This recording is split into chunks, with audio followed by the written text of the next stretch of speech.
देखिए अपन लोगों ने भैया पढ़ाया था राजस्थान के बारे में, थोड़ा सा राजस्थान के बारे में बताया था हमने। चलिए आगे बढ़ते हैं, आगे राजस्थान की अगली क्लास पढ़ते हैं। देखिएगा आप लोग, अब शोर ना करिए, शांत हो जाइए सभी लोग।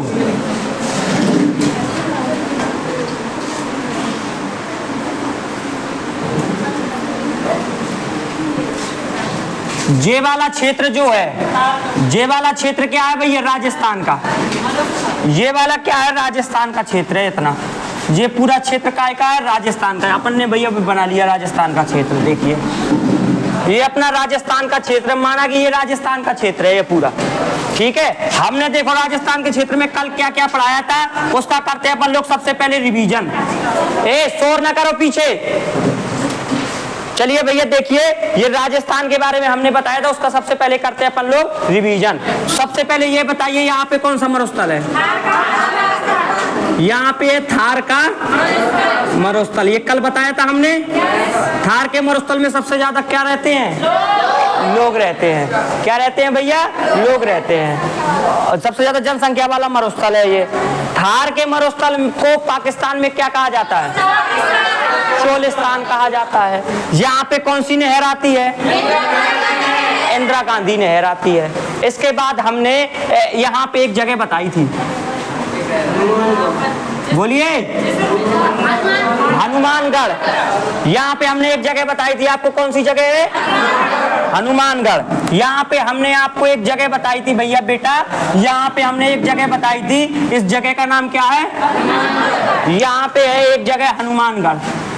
हनुमानगढ़, हनुमानगढ़ में एक जगह, इसी के हनुमानगढ़ में एक जगह है कालीबंगा, जहां से भैया साक्ष्य मिले सिंधु सभ्यता के। जुते हुए खेत के साक्ष्य कहाँ मिले? कालीबंगा से। ये भी बता दिया था। इसके नीचे हमने आ जाओ, आपको एक जगह मिला बताई थी बीकानेर। यहाँ पे एक जगह बताई थी, कौन सी? बीकानेर। बीकानेर में क्या है भैया? यहाँ पे जूनागढ़ किला मिला था, जिसका निर्माण किसने कराया था? राजा जय सिंह ने कराया था। यहाँ पे हनुमानगढ़, यहाँ पे बीकानेर, यहाँ पे थार का मरुस्थल। और कुछ बताया था हमने कल? अच्छा, यहाँ पे भैया एक पर्वत बताया था हमने। कौन सा पर्वत है? अरावली पर्वत की सबसे ऊंची चोटी बताई थी, माउंट आबू चोटी या गुरु शिखर। इसकी ऊंचाई कितनी बताई थी? 1722 मीटर, ठीक है। इसके बाद हमने भैया इसमें बताया था माउंट आबू पहाड़ी पर दिलवाड़ा का जैन मंदिर बना है, जिस भैया बिमल साय के अधिकारी वस्तुपाल और तेजपाल ने बनवाया था, ठीक है। ये भी बता दिया था हमने।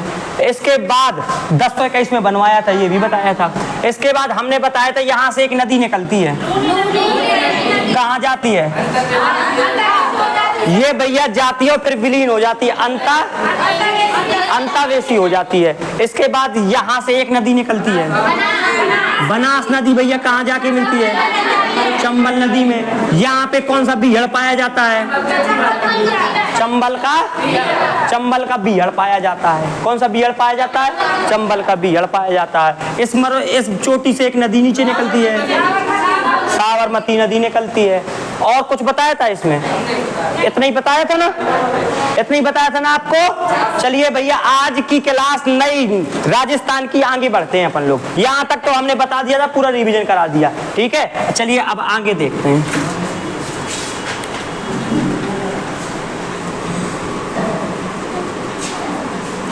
आगे देखते हैं। हाँ कैसा? अरावली पर्वत जो है, अभी अरावली पर्वत से अपन लोग राजस्थान पढ़ रहे हैं ना, अभी राजस्थान पढ़ रहे हैं तो ओनली राजस्थान का पढ़ेंगे। राजस्थान, अरावली पर्वत राजस्थान, सबसे ज्यादा राजस्थान में है, लेकिन जब पर्वतों के बारे में पढ़ेंगे तब पूरा बताएंगे हर पर्वत के बारे में, ठीक है। चलिए देखिए, ये है राजस्थान। राजस्थान में भैया देखना क्या पढ़ा है, आगे बढ़ते हैं अपन लोग। जैसे यहाँ पे हमने बताया था, यहाँ पे कौन सा मरुस्थल है? यहाँ पे थार का मरुस्थल है। कौन सा मरुस्थल है? यहाँ पे थार का मरुस्थल है। और भैया मरुस्थल तो आप लोग जानते ही हैं, मरुस्थल में सिर्फ एकदम रेत ही रेत, रेत ही रेत, बिल्कुल रेत ही रेत दिखाई देती, बिल्कुल बंजर जमीन, पानी का भैया नाम निशान दूर दूर तक नहीं, बिल्कुल। और ये वाला जो थार का मरुस्थल है ना, ये थार का मरुस्थल यहाँ की ओर बढ़ता जा रहा है, ऐसे ऐसे भैया यहाँ तक कम से कम आ गया। राजस्थान से आगे होकर के भैया पूरा राजस्थान हमें लग रहा है कि पूरा रेगिस्तान हो जाएगा, ये बढ़ रहा है। तो गवर्नमेंट ने, सरकार ने दिल्ली से लगा के, कहां से लगा के? दिल्ली से लगा के, यहाँ ऊपर दिल्ली, दिल्ली से लगा के गुजरात के कच्छ के रण तक, गुजरात का कच्छ का रण है तो गुजरात के कच्छ के रण तक, अभी कच्छ का रण बाद में बताएंगे कहाँ है गुजरात में, कच्छ का रण, गुजरात के कच्छ के रण तक, दिल्ली से लगा के कच्छ के रण तक, दिल्ली से लगा के कच्छ के रण तक 1200 किलोमीटर। कितने किलोमीटर? 1200 किलोमीटर, 1200 किलोमीटर लंबी और 5 किलोमीटर चौड़ी, 1200 किलोमीटर लंबी ऐसे, और भैया 5 किलोमीटर का भैया चौड़ी, 1200 किलोमीटर लंबी और 5 किलोमीटर क्या चौड़ी। Great green wall of India, green wall of India short में कह दो, मतलब ग्रेट, नया क्वेश्चन है बना रही है, great green wall of India. अब ध्यान समझिए ये क्या है। वॉल माने क्या होता है? दीवार। वॉल माने great green wall of India, ये बना रहा है कहां से कहां तक? एक दीवार बना रही है गवर्नमेंट, भारतीय सरकार। काय बना रही है कि ये मरुस्थल भैया बढ़ ना पाए, मरुस्थल रुक जाए, नहीं तो ये मरुस्थल भैया बढ़ रहा है, पता पड़े पूरा सूखा हो जाए, मरुस्थल पूरे फैल जाए तो भैया नुकसान है कि नहीं है, रेत ही रेत, जमीन पूरी रेत बन जाए। तो ये आग धीरे धीरे बढ़ रहा था, तो गवर्नमेंट ने अब बताओ कितना 1200 किलोमीटर की दीवार बना रहे हैं, और कितनी कितनी चौड़ी? 5 किलोमीटर चौड़ी। दीवार का नाम क्या है? और ये दीवार काय की दीवाला बना रहे भैया, दीवार काय की बना रहे भैया? पेड़ लगा रहे, कहाँ लगा रहे? कहाँ लगा रहे? पेड़ लगा रहे। 1200 किलोमीटर तक ऐसे लंबे लंबे में पेड़ लगा रहे हैं, और भी पेड़, और पेड़ कितने कितने किलोमीटर तक? 5 किलोमीटर की चौड़ाई तक पेड़, ऐसी चौड़ाई तक 5 किलोमीटर की चौड़ाई तक पेड़ ही पेड़, और लंबाई कितनी? तो दीवार ही तो बन गई। जब 5 किलोमीटर चौड़े भैया पेड़ ही पेड़ लग जाए तो भैया परिंदा बाहर न जा पाए हैं। तो रेगिस्तान कहाँ, जब रेगिस्तान पेड़ ही पेड़ हो जाए 5 किलोमीटर तक भैया चौड़े और 1200 किलोमीटर लंबाई तक, वहां से कोई चीज न बाहर जा पाए, पेड़ सपरी भैया का हो जाए, सब वो है छेक ले, पूरी जो रेगिस्तान बनत चलो जा रहा है वो सब बंद हो जाए। आ रही बात समझ में कि नहीं आ रही? तो जो क्वेश्चन बहुत मोस्ट इंपोर्टेंट क्वेश्चन है कि great green wall of India काय के लिए बना रहे हैं भैया? थार का मरुस्थल, जो रेगिस्तान को रोकने के लिए, जो भैया नहीं तो बढ़ रहा हुआ रेगिस्तान, जो भैया का हो रहा हो बढ़ रहा हो इस साइड बिल्कुल बढ़ चलो जा रहा हो, बड़ा हो रहा हो थार का मरुस्थल, तो वो रोके के लाने गवर्नमेंट ने एक दीवार बनाई है। कौन सी दीवार है भैया? 1200 किलोमीटर लंबो, 5 किलोमीटर चौड़ो, एक भैया कहाँ लगा रहे थे? पेड़ लगा रहे, पेड़ की दीवार, पेड़ ही पेड़ लगा रहे, पेड़ ही पेड़। जैसे तो क्या लिखो है भैया? ग्रीन, ग्रीन लिखो है ना, तो ग्रीन का लिखो भैया, पेड़ लगा रहे 5 किलोमीटर चौड़ाई में और भैया 1200 किलोमीटर लंबाई में, उसका नाम एक दीवार टाइप का है। तो भैया क्या नाम है? Great green wall of India. समझ में आ गया? बोलिए, ये क्वेश्चन आएगा तो बन जाएगा। आगे बढ़ते हैं अब भैया, अब बढ़ते हैं अपन लोग आगे, मिटा दें इसको।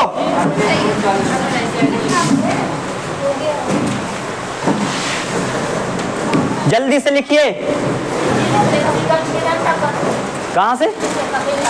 दिल्ली से लगा के गुजरात तक, गुजरात के कच्छ के रण तक।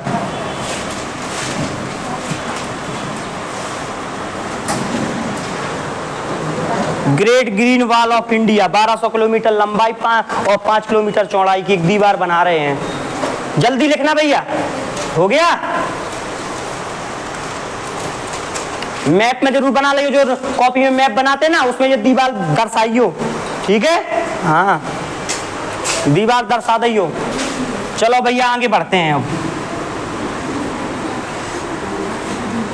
चलो भैया आगे बढ़ते हैं।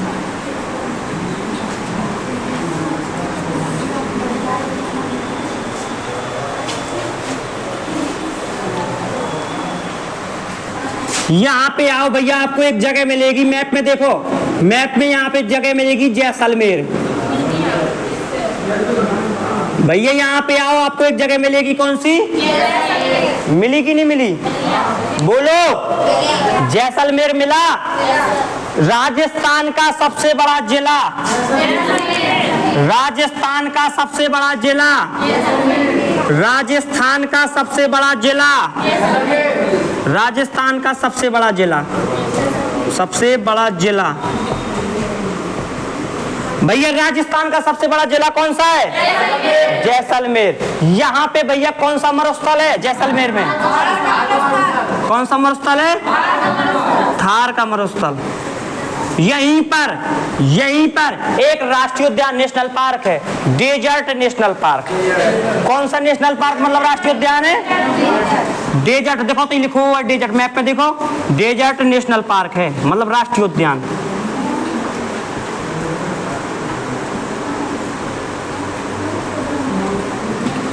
जैसलमेर राजस्थान का सबसे बड़ा जिला जैसलमेर।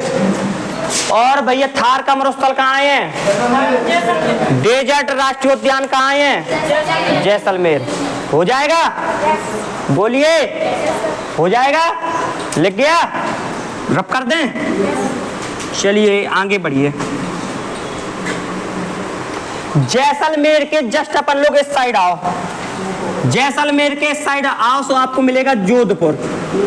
मैप में देखो जोधपुर मिला। इस साइड से हल्का सा इस साइड आओ, आपको एक जगह मिलेगी जोधपुर। भैया जैसलमेर के इस साइड आओ, आपको एक जगह मिलेगी, कौन सी? जोधपुर। कौन सी जगह भैया? जोधपुर। कौन सी जगह? मिल गया? मिल गया भैया। वायुसेना का भैया पे अड्डा, एशिया का सबसे बड़ा वायुसेना का अड्डा कहाँ पे है? वायुसेना का सबसे, एशिया का सबसे बड़ा अड्डा वायुसेना का,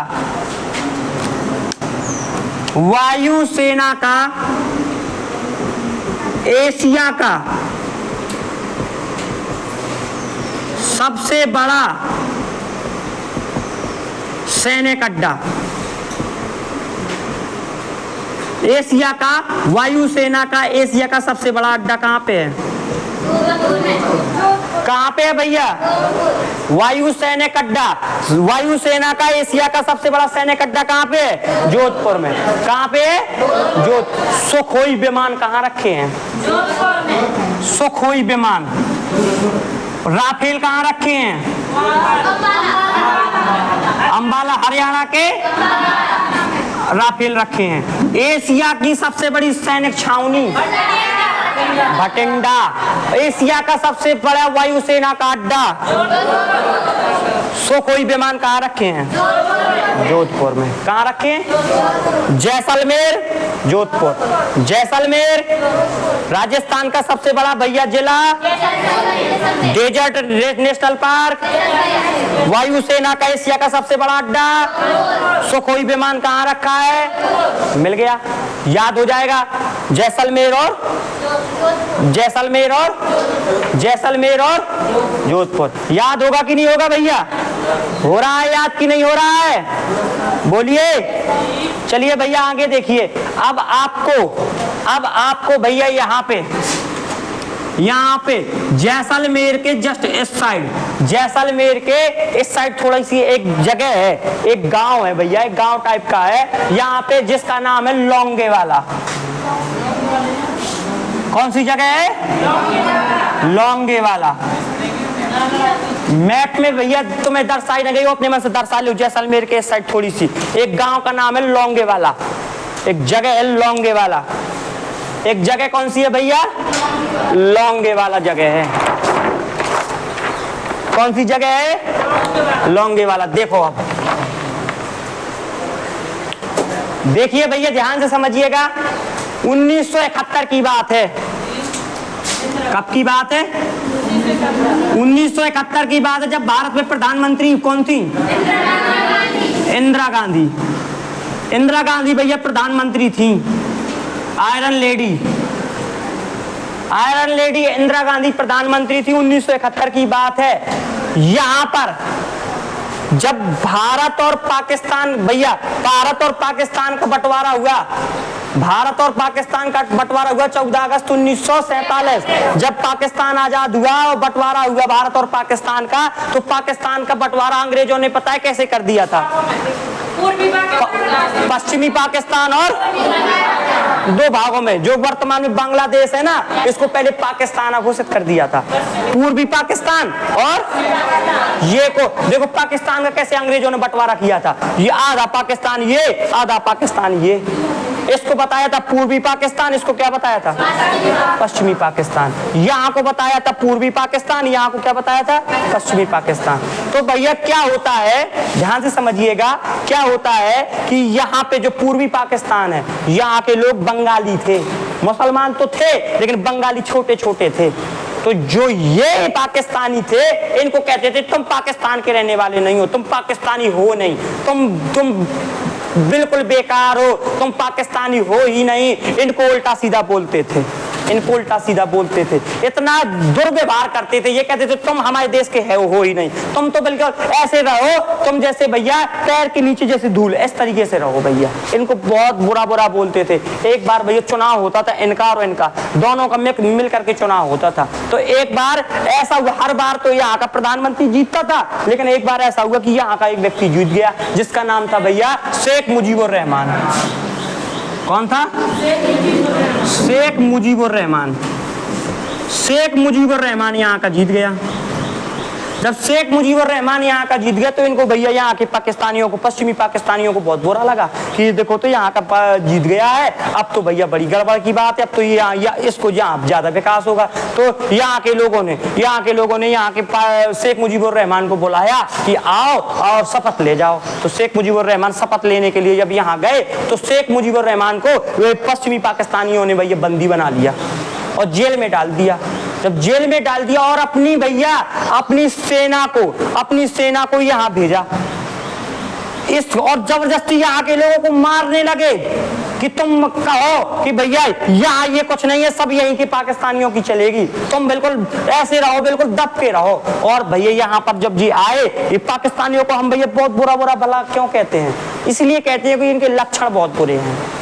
इनको भैया इनके लक्षण बहुत बुरे हैं। यहाँ पे आए तो यहाँ के भैया यहाँ की सैनिकों के, जब ये पाकिस्तानी पश्चिमी पाकिस्तानी पूर्वी पाकिस्तान के आए, तो यहाँ पे हमारी आगे बांग्लादेश की बहनों के साथ, लड़कियों के साथ, औरतों के साथ इतना दुर्व्यवहार किया, यहाँ के इतना दुर्व्यवहार किया भैया कि इनके साथ में भैया गलत काम किया, इनका रेप कर दिया। और इतना खतरनाक भैया यहाँ पे गलत काम किया कि बाप के सामने उसकी लड़की का रेप करते थे और फिर बाप से कहते थे कि तुम भी करो। एक भैया नीचता की हद होती है। अपने देश वालों से बताओ, अपने परिवार ये देश के, तो अपने परिवार वालों के साथ ही इन्होंने ऐसी नीचता की हद कर दी। जब नीचता की हद पार हो गई, तो यहाँ पे भारत में प्रधानमंत्री कौन थी? Indira Gandhi, iron lady. उसने कहा भैया, उसको जोश से भर गई, उसने कहा ऐसा नहीं होने देंगे, हैं औरतों के साथ इतना दुर्व्यवहार नहीं होने देंगे, हमारा भाग तो हमारा ही है, पड़ोसी है और हमारा देश का भाग ही है, हम ऐसा नहीं होने देंगे। हम भैया सपोर्ट करेंगे बांग्लादेश का, और बांग्लादेश यहाँ पे पूर्वी पाकिस्तान, हम आजादी दिलाएंगे पूर्वी पाकिस्तान को। और इंदिरा गांधी ने सेना यहाँ पे भेज दी। जब सेना भेज दी, यहाँ पे भैया यहाँ पे लगा दी जल सेना, और यहाँ पे भैया भेज दी थल सेना, ऊपर से वायुसेना आक्रमण करने लगी। वहां से कौन? वायुसेना। और यहाँ से पाकिस्तानियों को ऐसी मार मारने लगी इंडियन आर्मी। तो भैया जब इंडियन आर्मी इतनी खतरनाक मार मारने लगी, इनको इतनी खतरनाक मार मारने लगी कि अंत में जब पूरा हो गया, तो यहाँ पे 93,000 सेना, कितनी सेना? 93,000 सेना ने भैया आत्मसमर्पण किया था बांग्लादेश में। यहाँ पे पूर्वी पाकिस्तान में यहाँ के पाकिस्तानियों की 93,000 सेना।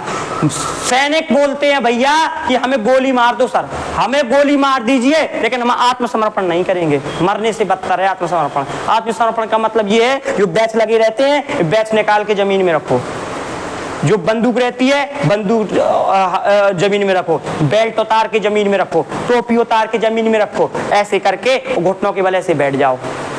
मतलब हम तुम्हारे क्या हो गए भैया, आदिम। जब ये आत्मसमर्पण कर रहे थे तो जो पाकिस्तानी सेना का कमांड था, हेड भैया को वो था, तो वो उसकी आंख में आंसू आ रहे थे, सब सिग्नेचर कर रहे थे कि हम तुम्हारे अधीन हो गए हैं, तो आंसू आ रहे थे। गिनीज बुक रिकॉर्ड भैया हो गया, बुक रेड बुक में गिनीज की जो यूएसए की एक बुक है, उसमें जो सबसे ज्यादा मात्रा में हो जाता है, जैसे सबसे ज्यादा, जैसे कोई है कोई सबसे ज्यादा कर देता है कोई काम तो उसमें लिख लेते हैं, जैसे सबसे लंबा आदमी वो उसमें लिखा होगा, सबसे छोटा आदमी ऐसे ही भैया एक गिनीज बुक रिकॉर्ड में लिख गया था ये बात कि आज तक किसी भी देश के इतने बिलात सैनिकों ने आत्मसमर्पण नहीं किया जितने कितने 93,000 सेना ने आत्मसमर्पण किया था। सबको भैया बंदी बना लिया गया। अब पाकिस्तान ने दिमाग लगाया, पाकिस्तान ने दिमाग लगाया कि ये इनको कैसे छुड़ाया जाए, 93,000 सैनिकों को कैसे वापस लाया जाए। दिमाग लगाया भैया किसने, पाकिस्तान ने। इसने कहा ऐसा करते हैं, पाकिस्तान ने कहा ऐसा करते हैं कि हम लोग भैया ऐसा कुछ पाकिस्तानियों भारत वालों का जगह कब्जा कर लेते हैं। भारतीयों का क्या कर लें, हम जगह कब्जा कर लें, तो भारतीय लोगों से हम कहेंगे जब हम तुम्हारी ये जगह खाली करेंगे, जब तुम हमारी कितने 93,000 सेना को क्या कर दोगे, छोड़ोगे। भैया आपको पता है देश में एक ना एक विभीषण तो होता ही है, हर जगह एक ना एक विभीषण होते हैं, एक ना एक जयचंद्र तो होते ही होते हैं भैया, एक ना एक विभीषण तो होते ही होते हैं। किसी ने भैया पाकिस्तान को फोन करके बता दिया, क्या बता दिया, फोन करके बता दिया कि एक यहाँ पे लोंगे वाला जगह है, राजस्थान बिल्कुल रेत आती थार को मरुस्थल हो तो कुआं रेत में आउट है, ऐसे मात्र 120 जवान अपने लगे थे। लोंगे वाला में कितने जवान थे, 120 जवान थे मात्र भैया। यहाँ पे 120 जवान की बटालियन लगी थी भैया, 120 जवानों की भैया एक जवान बटालियन सब लोंगे वाला में एक रक्षा करेंगे लाने। आर्मी वाले कभी सोच भी नहीं सकते थे, जो यहाँ पे लगे थे वो तो बार बार कहते थे सर क्या के लिए, यहाँ रेगिस्तान है, धूले धूले, कौन आएगा यहाँ पे आक्रमण करने के लिए। और पाकिस्तान को पता चल गया कि यहाँ पे मात्र 120 जवान लगे हैं, किसी ने बता दिया है। तो पाकिस्तान ने कहा कि यार लोंगे वाला में कब्जा करेंगे, और लोंगे वाला से कब्जा करके और भैया आगे आकर के कहाँ पे कब्जा कर लेंगे, और जोधपुर में कब्जा कर लेंगे। और जोधपुर जब देंगे वापस, ये वायुसेना का अड्डा जब वापस देंगे, जब हमारी कितने सैनिकों को छोड़ेंगे, 93,000 सेना को जब छोड़ेंगे, जब हम लोग जोधपुर खाली करेंगे, हम कब्जा कर लेंगे। रात का समय था, रात में भैया शाम होने वाली थी। अचानक भैया यहाँ के लोंगे वाला में जो बटालियन थी, इसमें एक इसका हेड कमांडर था, जिसका भैया जो हेड यहाँ का लीडर था, जो कोच था भैया, ये कप्तान था, तो उसका नाम था कुलदीप सिंह। क्या नाम था, कुलदीप सिंह चांदपुरी। कुलदीप सिंह चांदपुरी था यहाँ का, जो ये 120 जवानों का हेड कमांडर था, उसका नाम था कुलदीप सिंह चांदपुरी। ये भैया था, और 120 जवान भैया शाम होने वाली थी, जैसे ही पाकिस्तान साइड से देखा, आर्मी वालों सैनिकों ने पाकिस्तानी साइड से देखा, तो बड़े बड़े टैंकों के साथ ये 120 जवान वहां से 5,000 सेना की बटालियन चली आ रही थी, और बड़े बड़े टैंक लिए भैया कि भैया गोला फेंका जाए तो टैंकों में कोई असर तक ना हो। और इनके पास ना तो ज्यादा बंदूक है, ना तो ज्यादा भैया इनके पास कोई गोला, कोई टैंक नहीं, सिर्फ एक टैंक था। किनके पास, जो लोंगे वाला में जो बटालियन खड़ी थी, 120 जवान खड़े थे ना, इसके पास सिर्फ एक टैंक था, और वहां से कम 100-200 टैंक चले आ रहे थे वहां पाकिस्तान की साइड से। और यहाँ से भैया कुलदीप सिंह चांदपुरी और उसके साथ में 120 जवान ओनली खड़े थे। और वहां से जैसे ही कुलदीप सिंह चांदपुरी और सेना ने सामने से देखा कि धूल उड़ती हुई नजर आ रही है, अरे देखा कि धूल क्यों उड़ रही है इस साइड, इतनी भयानक, क्योंकि जब टैंक चलते हैं ना, जब टैंक चलते हैं इतनी खतरनाक धूल उड़ती है, ऐसे ही गड़ की आवाज आती है। जब ये छोटे मोटे होते हैं, बड़ी बड़ी भैया तोपें जब डाली जाती हैं और जब घाली जाती हैं, तो बड़े बड़े स्थान गांव के गांव उड़ जाते हैं भैया, इतनी बड़ी बड़ी टैंक होते हैं। और छोटे मोटे यदि बंदूक टैंक में घाली जाए तो टन की आवाज आएगी, कोई होगा नहीं। गोला भी घाल दिया जाए तब भी नहीं भैया कोई उसमें असर पड़ेगा। ऐसे कम 100 टैंकों के साथ चले आ रहे थे वहां से पाकिस्तानी, कहां पे अटैक करने के लिए, लोंगेवाला में अटैक करने के लिए चले आ रहे तो वहां पे मात्र 120 जवान की बटालियन थी। जैसे ही आए, जैसे ही भैया कुलदीप सिंह ने दूरबीन से देखा, कुलदीप सिंह ने दूरबीन से देखा कि कोई कैसा क्या है। आज सब टैंकों में भैया पाकिस्तान का झंडा बन रहा था और हम कुलदीप सिंह सोच रहे थे शायद ऐसे आए मार्च करने के लिए आ रहे हों अपने साथ या और कहीं जा रहे हों, लेकिन जब क्रॉस किया, जब भारत की ओर क्रॉस किया, अरे लोंगेवाला में तो क्या हो गया भैया, अटैक हो गया लोंगेवाला में। लोंगेवाला में पूरे 120 जवान को समझ हक्का बक्का रह गए। अरे अटैक हो गया भैया, कभी ना सोच रहे थे, कभी सोच ना रहे थे कि लोंगेवाला में अटैक होगा। अरे भैया लोंगेवाला में पाकिस्तानियों ने क्या कर दिया, अटैक कर दिया 5000 जवानों के साथ और कम 100 भैया 100 भैया तो बड़े बड़े टैंकों के साथ, तोपों के साथ। और बेचारे ये कितने जवान, 120 जवान। कुलदीप सिंह ने तुरंत फोन लगाया, कहां पे, दिल्ली में। तुरंत ही फोन लगाया भैया पहले जोधपुर में, और जोधपुर में भैया तुरंत फोन लगाया कि हेलो सर, हेलो सर, फलानी बटालियन से हम बोल रहे हैं, हम कुलदीप सिंह चांदपुरी बोल रहे हैं, भाई पाकिस्तान से आक्रमण हो गया है, आप जल्दी से वायुसेना के भैया जो जहाज है आप तैयार करिए, जल्दी से भैया लड़ाकू विमान तैयार करिए। पाकिस्तानी बिल्कुल इस तरीके से घुस रही है, बिल्कुल चली आ रही है भैया, नहीं तो पूरे लोंगेवाला पूरे 120 जवान और पूरा कब्जा कर लेगी। इस तरीके से आक्रमण करने के लिए पाकिस्तानी और भारत की ओर बड़े चले आ रहे हैं। तो जोधपुर से यहाँ की जो वायुसेना का अड्डा था, वहां के हेड कमांडर ने जब बताया उनको कि सर रात में लड़ने वाले तो विमान ही नहीं है, जो विमान है वो सूर्य की पहली किरण से लड़ेंगे, मतलब सुबह दिन में लड़ेंगे, रात में तो क्या नहीं कर सकते, रात में लड़ नहीं सकते। ऐसे विमान है यहाँ पर जोधपुर में रखे हुए हैं कि वो रात में लड़ाई ही नहीं लड़ सकते, उनको भैया दिन में लड़ना पड़ता, वो सिर्फ दिन में लड़ते हैं। लेकिन यदि तुम चाहो तो दिन में हम लड़ सकते हैं और रात में तो लड़ नहीं सकते। वायुसेना ने क्या कर दिया, हाथ खड़े कर दिए, वायुसेना ने हाथ खड़े कर दिए। अब भैया कुलदीप सिंह चांदपुरी के मुंह में थूक नहीं आ रहा था, अब क्या होगा, अब तो भैया क्या हो रहा है, अब तो पूरी भैया कब्जा हो जाएगा भारत पर पूरा कब्जा हो जाएगा। यहाँ लोंगेवाला में कब्जा कर लेंगे, यहाँ जैसलमेर में कब्जा कर लेंगे, और कहाँ तक कब्जा कर लेंगे, ये तो रात में लड़ाई नहीं सकते भैया, ये तो भैया सब हो जाएगा। तो कुलदीप सिंह ने तो दिल्ली फोन लगाया, हेड कमांड दिल्ली में फोन लगाया, इंदिरा गांधी के पास फोन गया। जैसे ही दिल्ली में फोन लगाया, कुलदीप सिंह ने कहा, कुलदीप सिंह को कहा गया वापस लौट आओ। कहा 5000 की सेना खतरनाक तोपों के साथ, खतरनाक भैया टैंकों के साथ, वापस लौट आओ भैया, 120 जवान वापस आ जाओ, कब्जा हो जाने दो। लेकिन एक बात उनके कह दी कि भैया अंतिम फैसला किस पर छोड़ते हैं, अंतिम फैसला आप पर छोड़ते हैं, अंतिम फैसला कुलदीप सिंह के पर छोड़ते हैं, बाकी तुम भैया क्या करो, वापस लौट आओ। हमारा फैसला दिल्ली सरकार ने भैया, दिल्ली पर जो हेड कमांड थी उसने फैसला सुना दिया कि तुम, हमारा फैसला कि तुम हट जाओ, लुक जाओ, छिप जाओ, भागो, अपनी जान बचाओ, मर जाओगे नहीं तो डायरेक्ट मौत है सामने।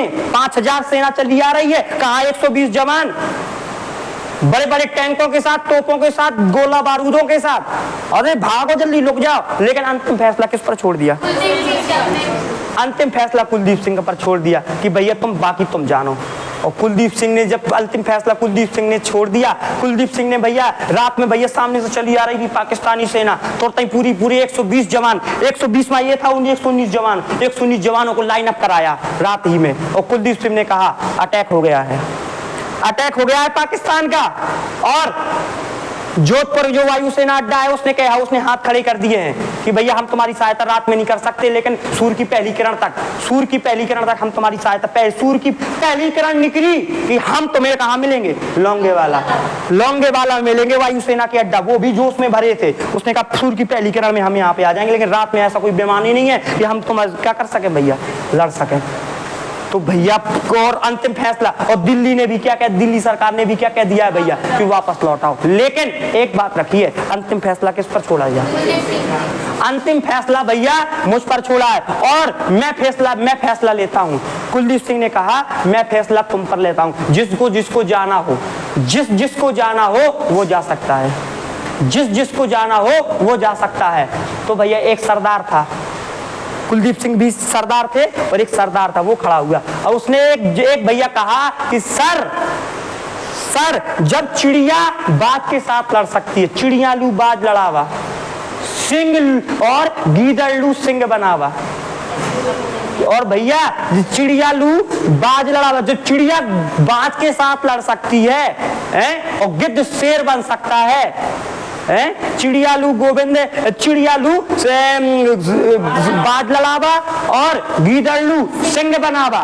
और आगे भैया 1.25 लाख लू एक लड़ावा, जब 1.25 लाख लू एक लड़ावा तब गोविंद सिंह नाम रखावा। तो अब इस 1.25 लाख के साथ हम ऐसे सरदार नहीं हैं, हम 1.25 लाख को एक बंदा लड़ सकता है, ये भैया बोला। और लोगों ने बोला, जैसे भैया हमने एक बात लिखी है, हम आपको बताएं, जैसे भैया एक बात है आर्मी वालों के लिए कहना चाहते हैं कि जब आंख खुले तो धरती हिंदुस्तान की हो, जब आंख खुले तो धरती हिंदुस्तान की हो, और जब आंख बंद हो तो यादें हिंदुस्तान की हो। और हम मर भी जाएं तो कोई गम नहीं, लेकिन मरते वक्त मिट्टी हिंदुस्तान की हो। बहुत बढ़िया भैया। चलिए भैया देखिए तो ऐसे जोश से भर रहे भैया, जितने आर्मी वाले थे जोश से भरते कि वो बोले सर हम नहीं जाएंगे, सर वो दूसरे वाले बोले हम नहीं जाएंगे, सर हम अपनी भारत माता को छोड़ करके नहीं जाएंगे। एक भैया एक सैनिक खड़ा हुआ, सर मुझे गोली मार दीजिए, सर मुझे गोली मार दीजिए, लेकिन मैं भैया अपनी भारत माता को छोड़ करके नहीं जाऊंगा। सब भैया जोश से भर गए, उन्होंने कहा हम नहीं जाएंगे, बोल भैया बोल दी जयकारा बोल गए, बोलिए काली मैया की। कैसे ये वाले भैया काली मैया, आर्मी वालों के काली माँ का वो होता है भैया, जय जयकारा बोल गए, बोलिए भारत माता की जय, बोलिए काली मैया की जय। जोश से भर गए, उन्होंने कहा हम नहीं जाएंगे, हम नहीं जाएंगे। कुलदीप सिंह ने कहा अब भैया अंतिम फैसला मेरे पर है, अब मैं फैसला लेता हूं। यदि कोई, अब देखो आप लोग बोल रहे हो यदि कोई छोड़ के गया, अब यदि कोई अंतिम फैसला आप लोगों ने सुना दिया है, अब यदि कोई छोड़ करके गया तो भैया मैं उसको गोली मार दूंगा। और कहीं शायद मेरे पैर डगमगा गए और मैं पीछे भागा तो आप सब मिल करके किसे मार देना गोली, मुझे मार देना। अब भैया कहा कि भैया रात तो बिता नहीं है, सुबह से भैया अपनी कौन आ जाएगी, रात निकालना है। टाइम हो गया था 11 बजे, कुछ तो करना ही पड़ेगा। इनके पास 5 माइंड्स थे। माइंड्स जानते हो क्या होता है? माइंड्स का मतलब ऐसे होता है, माइंड्स जैसे ये होता है माइंड्स। माइंड्स मतलब ये होता है, इसमें स्प्रिंग टाइप की लगी रहती है ऐसे। यदि ये स्प्रिंग इसमें कोई भैया टैंक चढ़ गया और ये दब गई तो पूरा भैया क्या हो जाएगी, टैंक पड़ जाएगा। माइंड्स मतलब जमीन में गपे रहते हैं। 5 माइंड्स थे, 5 माइंड्स थे। ने कहा कि माइंड, सबसे पहले तो कुलदीप सिंह ने कहा माइंड्स लाइए, माइंड्स लाए। इतने पे लोंगेवाला के बॉर्डर पे भैया ये 5 माइंड्स लगा दे। अब 5 थे, जगह बहुत ज्यादा थी। उसने कहा जितने खाने के टिफिन है सब पत्थर भरो, सब पत्थर भरे गए और सब बिछा दिए ऐसे। कछुका बिछा दे भैया, बीच बीच में भैया खाना के टिफिन भैया घुसा दे वही में, बिछा दे। और बीचों बीच में भैया का 5 भैया माइंड से दूर दूर में माइंड, आगे माइंड बिछा दे और पीछे भैया का खाना के टिफिन बिछा दे। आने दो। जैसे ही आए नजदीक, जो पाकिस्तानी सेना का कमांड था, हेड था, उसने कहा कुलदीप सिंह तुम्हारे ऊपर अटैक हो गया है, तुम्हारे ऊपर अटैक हो गया है, अब तुम बचोगे नहीं। कुलदीप सिंह ने यहां से चिल्ला करके कहा अरे गीदड़ तुम्हारा ये पता नहीं है तुम्हें कि तुम्हारा बाप खड़ा है यहाँ पे। भागने तो बड़ी दूर की बात है, भागने की तो बड़ी दूर की बात है। तू लाहौर का कुत्ता है, तू वहीं पे जा, गंदे नाली के कीड़े भाग जा, नहीं तो इंडियन आर्मी तुझे इतना मारेगी। अरे तो जब उसको ऐसा कहा, उसने कहा जवाब दो। जवाब दिया गया भैया, जवाब दिया गया। और यहाँ पे 120 जवान दूर दूर, एक यहाँ पे गड्ढा कर लिया, वहां पे एक जवान बैठ गया, ऐसे दूर दूर गड्ढा कर दिया पूरे में। अब इतने है जवान ही नहीं थे कि पूरे में जा सके, मन चाहे दूर दूर में एक जवान गड्ढा करके छिपा था। और जैसे ही भैया, जैसे उन्होंने कहा कि ये ऐसा कह रहा है कुलदीप सिंह, और कहा इसको पार करो। और जैसे पार किया तो पहले वाले माइंड में टैंक पहला चढ़ा, और जैसे टैंक चढ़ा पूरा कहा हो गया भैया, टैंक भैया ब्लास्ट हो गया। अरे पाकिस्तानी वाला हेड कहा थे अरे भैया गलत इन्फॉर्मेशन मिल गई, गलत इन्फॉर्मेशन मिल गई, ये तो 120 जवान नहीं है। जब यहाँ से भैया जैसी टैंक उड़ा, उन्होंने कहा भारत माता की जय, एक यहाँ से बोला जय, एक यहाँ से जय बोला, एक यहाँ से मन चाहे दूर तक जय जय सुनानी। अरे उन्होंने कहा कि भैया ये तो 120 नहीं है, ऐसे तो पूरी 12,000 की पलटन है बेटी, 12,000 सैनिक कहाँ है। चाल से मारा था पाकिस्तानियों को। और एक अपने पास टैंक था, एक टैंक यहाँ पे भैया कर देता था विस्फोट, और वही घुमा करके इतने दूर ले जाते थे, यहाँ विस्फोट करता था, फिर इतने दूर से, मतलब उस उनको लगे एक जगह से फायरिंग नहीं हो रही है, कहाँ से हो रही है, कई जगह से। इसलिए टैंक भी कितने हैं, बहुत ज्यादा। और था कितना, अचानक भैया जैसे ही अब पाकिस्तानियों को जब टैंक उड़ने लगी, पाकिस्तानी घबरा गए, यार कुछ तो यहाँ पे तो पूरा माइंड से बिछाए हैं। पाकिस्तान के हेड ने तुरंत फोन लगाया पाकिस्तान कि सर वैज्ञानिकों को भेजिए, वैज्ञानिकों को भेजिए और यहाँ पर भैया माइंड्स लगे हैं, पहले माइंड्स की चेक हो जाए, पहले माइंड्स चेक होंगे पूरे एक एक भैया क्या चेक होंगे, माइंड, पहले माइंड्स निकाले जाएंगे एक एक करके, फिर इसके बाद भैया पाकिस्तानी सेना कहाँ बढ़ेगी, आगे बढ़ेगी, फिर इसके पहले क्या चेक होंगे, माइंड्स। और भैया भारत को तो कहाँ समय व्यतीत करना था, सुबह की कहाँ निकालनी थी, सुबह की पहली किरण, और सुबह की पहली किरण भी यहाँ पे भैया उनके बाप बैठे थे, वो रात भर ना जागी थी, बिल्कुल तैयार थे, बिल्कुल पहने कपड़ा कि सूर्य, समझ ले सूर्य की पहली किरण जगह, जब भैया जब जिस समय सूर्य की पहली किरण जैसे निकली थी ना, तो यहाँ पे जो वायुसेना के अड्डा थे तो पहले चल के नहीं चढ़े थे, उनके अपने अपने लड़ाकू विमान दौड़ कर चढ़े थे भैया, इतनी तेज स्पीड में दौड़ कर चढ़े थे और स्टार्ट कर करके सुबह से जैसे ही भैया हुआ था। तो भैया यहाँ पे भैया जब पाकिस्तानियों ने आक्रमण कर दिया और भैया वैज्ञानिक आए, टाइम भैया 1 बज गए तो रात को, अब एक एक ढूंढ रहे भैया, एक माइंड से मिलो, एक के बाद भैया 10-15 ठैया का मिल गए टिफिन, फिर ढूंढे धीरे धीरे, ऐसे ही भैया 2-3 घंटा ने कर गए, बज गो भैया 4, कितना बज गो 3-4 घंटा तो टिप्पण ही ढूंढने पाकिस्तानी सेना ने कही ये तो टिप्पण आगा पे तो भैया 4 बज गो, 4 के बजे के बाद भैया पाकिस्तान के कमांडर ने कहा अरे ये तो अपन को भैया उल्लू बनाया गया है, माइंस की परवाह ना करो, चढ़ जाओ, यदि भैया चढ़ जाओगे, यदि शहीद हो जाओगे तो गाजी कहलाओगे। मतलब भैया क्या तुम्हें अल्लाह के चरणों में भैया वो मिलेगी, ऐसे जोश भर दिया। और भैया जैसे पाकिस्तानी सेना चढ़ गई, पाकिस्तानी सेना भैया चढ़ गई तो भैया होता कौन माइंड साइंस आते कोई नंबर भैया डायरेक्ट घुसे आई, और डायरेक्ट घुसे आई जिस समय भैया यहाँ से एक बंदूक चली, वहां से बंदूक चली, डायरेक्ट भैया मरने लगे, यहाँ से बंदूक चले, वहां से भैया वो टैंक था एक अपना, यहाँ पे जाए भैया, और फिर इसके बाद यहाँ पे आओ, बराबर से वहां से विस्फोट हो रहा है, यहाँ से विस्फोट, वहां से भैया बंदूकें चल रही है, यहाँ से बंदूकें चल रही है। लास्ट समय में जब बिल्कुल पूरी तरीके से बिल्कुल समय जब भैया 5-5:30 बजा, बिल्कुल थोड़ी सा समय रह गया था कि बिल्कुल सूर्य की पहली किरण निकलने में, वैसे ही भैया पाकिस्तानियों की कहा बहुत जवान अपने शहीद भी हो गए थे भैया, इसने कहा कि बिल्कुल अरे बहुत कम जवान है, दिखाने लगा था थोड़ा सा, अरे बहुत कम जवान है, चढ़ जाओ, लेके बंदूकें और डायरेक्ट भैया होते जाकर भारत के पास में जाके आक्रमण करो, घुस गए। कुलदीप सिंह चांदपुरी ने भैया लिए भैया अपने बम लिए हाथ में और बोले तोप वाली मशीन, और डायरेक्ट भैया सामने से आक्रमण करने लगा, खुला छिपका नहीं, खोल करके मारने लगा।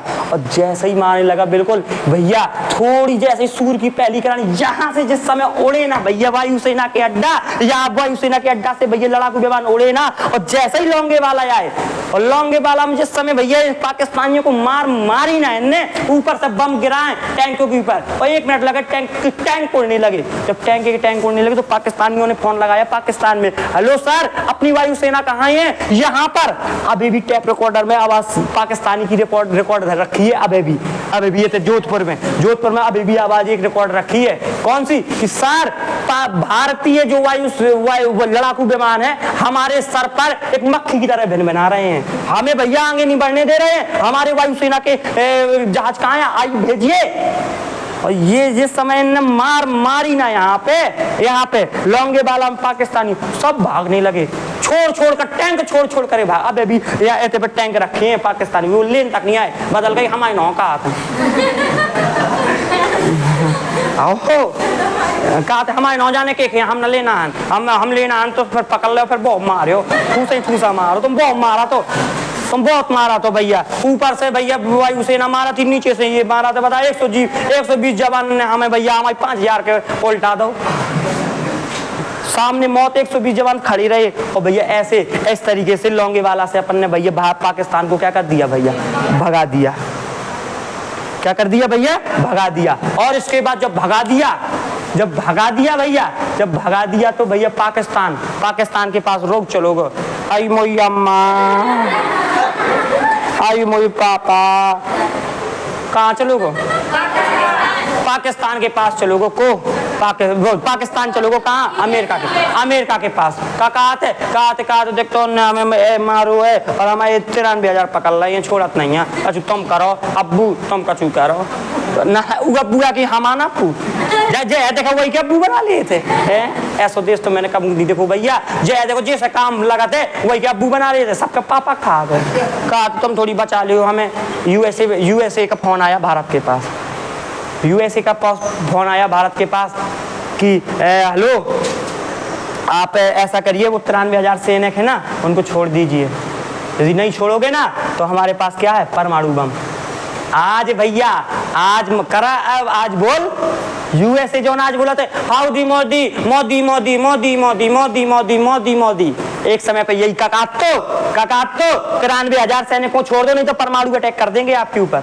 बने के होते आज भारत संपन्न होगो, आज भारत हर चीज से संपन्न है। तो भारत के पीछे हाँ भारत यूएसए की बहुत अच्छी दोस्ती है, भारत और यूएसए अमेरिका की बहुत अच्छी दोस्ती है। और एक दिन का काटो तो पाकिस्तान को छोड़ दो, पाकिस्तान की 93,000 सेना है, नहीं तो तुम्हारे ऊपर क्या कर देंगे, परमाणु हमला कर देंगे। अपने पास उस समय परमाणु बम ना आते, परमाणु बम आते ना अटैक तो हमको भैया छोड़ना पड़ा, नहीं तो 93 अपन को एक बात रख देने थी, थोड़ी सी गलती जा हो गई अपन के, एक बात रख देते हम 93,000 सैनिक छोड़ देंगे, लेकिन तो इनको कह दो कि हमारा पीओके वापस दे दें, हमारा क्या दे दे, पीओके वापस आ जाता। लेकिन थोड़ा सा जल्दीबाजी कर दी, सोच ना पाए, नहीं तो पीओके जब वापस आ जाता। 93,000 सैनिकों को हमने क्या कर दिया भैया, छोड़ दिया इस तरीके से। इसके बाद भैया अब हमें परमाणु बम भी बनाना है, तो परमाणु बम की स्टोरी हम आगे बताएंगे क्योंकि टाइम भी हो चुका होगा शायद। ठीक है चलिए भैया, ये स्टोरी समझ में आई कि नहीं आई, बोलिए। तो भैया यहाँ पे कौन सी जगह है, यहाँ पे जोधपुर। अभी थोड़ा सा राजस्थान बचा है, उसकी स्टोरी हम कल बताएंगे और कल पूरा राजस्थान करा देंगे। ठीक है, इसकी भैया राजस्थान का अभी वो भी बचा, स्टैटिक भी बची है तो वो बताएंगे। और परमाणु बम कैसे बनाए गए भैया, यहाँ पे जैसलमेर के बगल में पोखरण जगह है, वहाँ पे भैया परमाणु अपन ने परीक्षण किया था, उसकी स्टोरी भी कल बताएंगे। ठीक है, इस तरीके से आगे बढ़ेंगे, धीरे धीरे राजस्थान को खत्म करके आगे बढ़ जाएंगे। ठीक।